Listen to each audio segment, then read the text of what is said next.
Hola, bienvenidos a todos. En esta clase magistral vamos a tratar el tema de las heridas por armas de fuego. Comenzar diciendo que vamos a centrar este tema en definir dos problemas que normalmente encontramos en la práctica médico-forense. Por un lado, determinar el orificio de entrada y salida en las lesiones por arma de fuego y, a continuación, una vez que tenemos determinado el orificio de entrada, estimar la distancia del disparo. Es importante decir que siempre, evidentemente, existirá orificio de entrada y muchas veces el proyectil no sale. En estos casos estamos ante heridas de tipo penetrante. En el caso que la bala o el proyectil múltiple llegue a salir del organismo, estamos ante heridas perforantes. Es muy importante definir dos conceptos básicos para entender la morfología de las lesiones por armas de fuego. En primer lugar, el tipo de munición empleada. Sabemos que existen dos tipos de municiones básicas, la de proyectil único o bala o las de proyectil múltiple, que son las postas y los perdigones. Este tipo, además de proyectiles, varía en función del tipo de arma empleada. Así, las escopetas suelen utilizar proyectiles múltiples y otras armas, como los revólveres, utilizan proyectiles únicos. El otro factor que tenemos que tener en cuenta a la hora de determinar la morfología de estas lesiones son los elementos constitutivos del disparo. Una vez que se ha producido un disparo, hay una serie de elementos que junto con el proyectil abandonan el cañón. Estos elementos son importantes porque cada uno tiene un alcance diferente. ¿Qué queremos decir con ello? Que van a llegar de diferente manera y van a producir diferentes alteraciones alrededor de la herida, y por ello nos permitirán determinar la distancia en que se ha efectuado este disparo. Este tipo de elementos los podemos resumir en cuatro. En primer lugar, los gases de explosión, que tienen una acción sumamente violenta, pero que solamente actúan en disparos realizados a muy corta distancia. La llama, que es el producto de deflagración de la pólvora, que tiene un alcance alrededor de los 10 o 15 centímetros. A continuación, los granos de pólvora, que son los granos que no han llegado a arder y que tienen también un escaso alcance, alrededor de los 50 o 60 centímetros. Y por último, el negro de humo, cuyo alcance está alrededor de los 30 centímetros y que podemos ver todos ellos ejemplificados aquí en la imagen. Vemos como la llama es el elemento que tiene el menor alcance, 10-15 centímetros. A continuación vemos el negro de humo, que llegaría hasta los 30, posteriormente los granos de pólvora. Y por último vemos que llegaría el proyectil ya de forma solitaria. Bien, a la hora de definir un orificio de entrada, en principio tenemos que ver una serie de características propias. Decir que en cuanto al tamaño, normalmente los orificios de entrada tienen un diámetro menor o igual que el calibre del proyectil. Esto se debe a la retracción de la piel. En cuanto a su morfología, decir que la morfología de la lesión va a depender del ángulo al que se haya efectuado el disparo. Como vemos en la imagen, en los disparos perpendiculares, el orificio de entrada adopta una forma circular.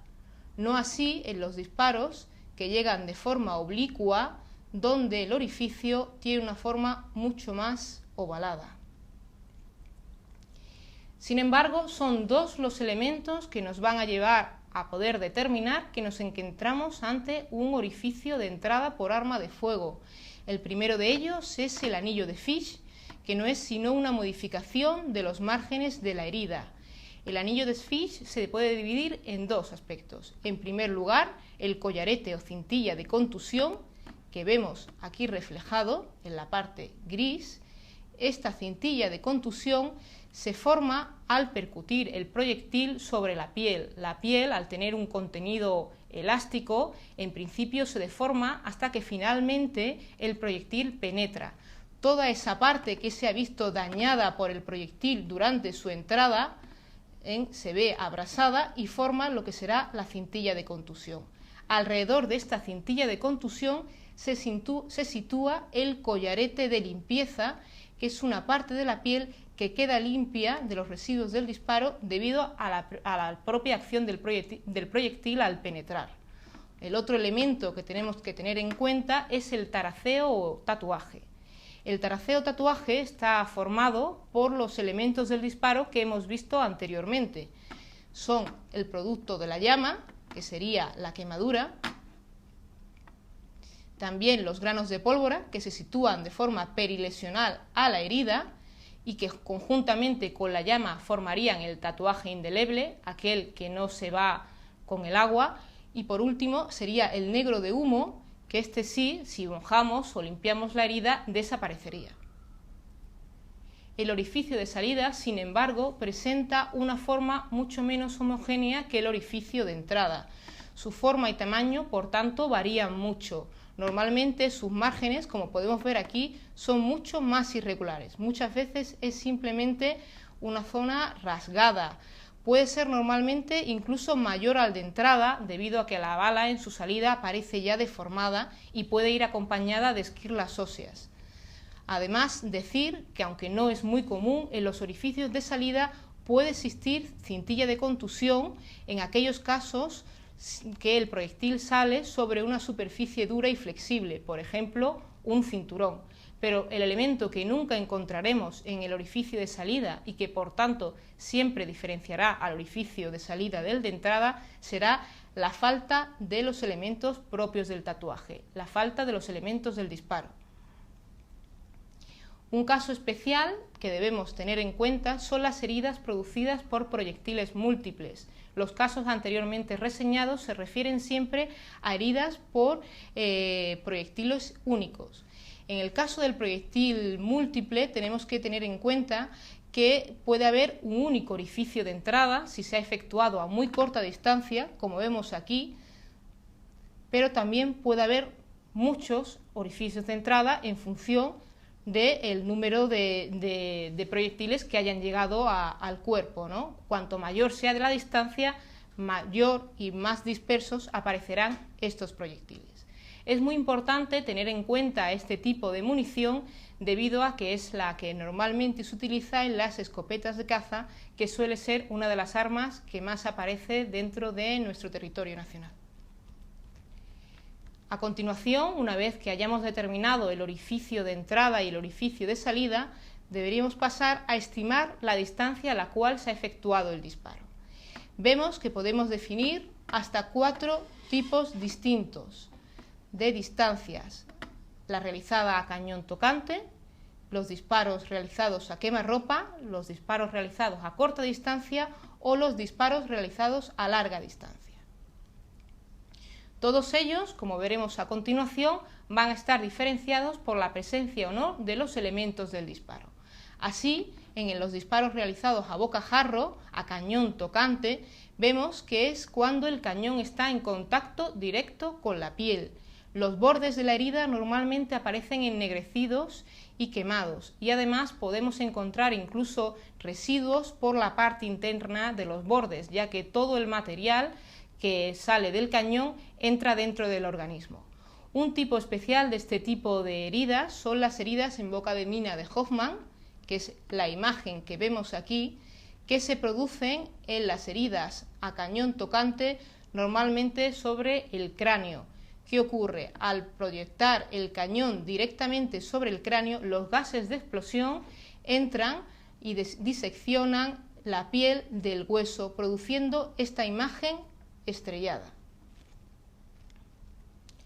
En los disparos a quemarropa, este tipo de disparos hay que decir que se definen porque todavía son alcanzados por la acción de la llama. Eso lo sitúan alrededor de los 10 o 15 centímetros. Este tipo de disparos, como vemos aquí, las heridas que producen, vemos que contienen cintilla de contusión, y también veremos que la acción de la llama hace que los bordes aparezcan quemados, también si hay pelos alrededor.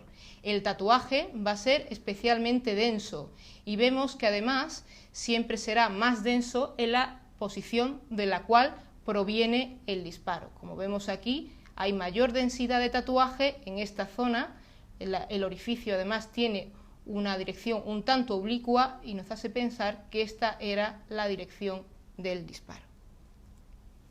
En los disparos a corta distancia, sin embargo, ya no vemos la acción de la llama. Sí, sin embargo, llegan otros elementos del disparo. Normalmente son los elementos del tatuaje, como la pólvora, los que hacen definir este tipo de lesiones. Vemos que hay cintilla de contusión alrededor de la herida y posteriormente una serie de escoriaciones que reflejan la llegada de los granos de pólvora y que aparecen alrededor de la lesión principal. Por último, tendríamos los disparos a larga distancia. Este tipo de disparos se definen principalmente porque no llega ninguno de los elementos del disparo. Quiere decir que son disparos que se producen a más de 1 metro de distancia. En estas heridas, por tanto, no vamos a encontrar ni la acción de la llama, ni tampoco granos de pólvora. Lo único que vamos a ver reflejado va a ser la cintilla de contusión alrededor de la herida, pero sin ningún otro elemento más.